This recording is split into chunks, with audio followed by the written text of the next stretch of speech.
Så ligger jeg her igen. Endnu en dag. Hvordan kan det blive ved med at køre i ring? Hver dag. Hver en tanke. Angst rammer med det samme. Og jeg har ikke lyst til at stoppe. Jeg vil hellere blive liggende og gemme mig for alt uden for min seng. Selvom jeg burde være udhvilet, er jeg så træt. Så træt og udmattet. Og min mave gør så ondt. Morgenmad. Hvordan skal jeg snige udenom i dag? Jeg kan ikke huske, hvornår jeg sidst har spist ordentligt. Men jeg kan ikke gøre for det jo. De fortæller mig, at jeg skal. Altså stemmerne. Kender du at føle dig bange? At føle dig ensom? Og så alligevel være overvåget hver eneste dag, hver eneste time, hver eneste minut og hver eneste sekund. De sætter reglerne for, hvad jeg ikke må, og det gør mig bange. Hvis du spiser det, mister du alt det, du elsker. Hvis ikke du topper træne 2 gange i dag, vil alle have dig. Okay, jeg indrømmer det. Måske har de overtaget mig, men jeg er ikke stærk nok. Ikke stærk nok til at kunne stå imod. Ikke mere.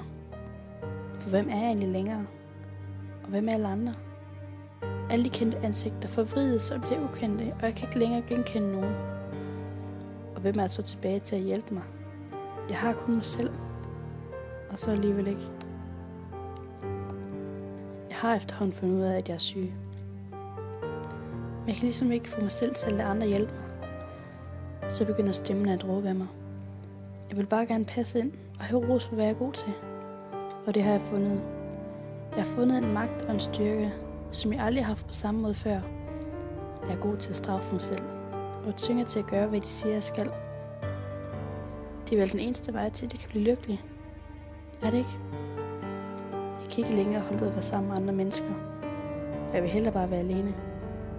Alene kan jeg udføre min skemalagte dage til punkt og prikke.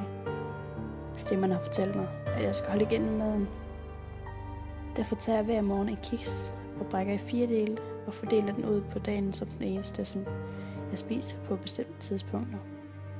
Kl. 8, kl. 1, kl. 6 og kl. 11. 5 timer mellem hver bid.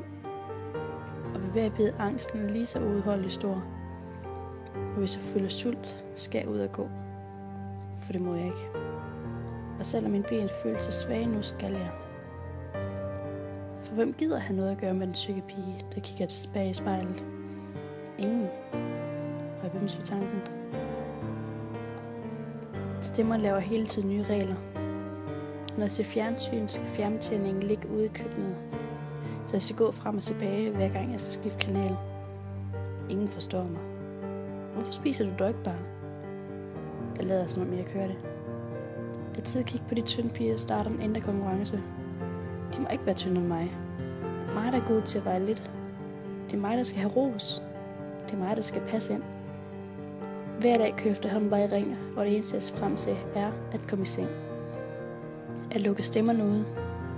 Bare for et lille stykke tid. Men jeg vil ønske, at jeg drømte. Det er længe siden. Hver aften ligger jeg, som jeg gør nu igen, og håber på, at mit mareridt er væk. At jeg var væk. Lukker øjnene og ved, at alting starter forfra igen i morgen. Samme skema, samme stemmer, samme smerte, den samme mig.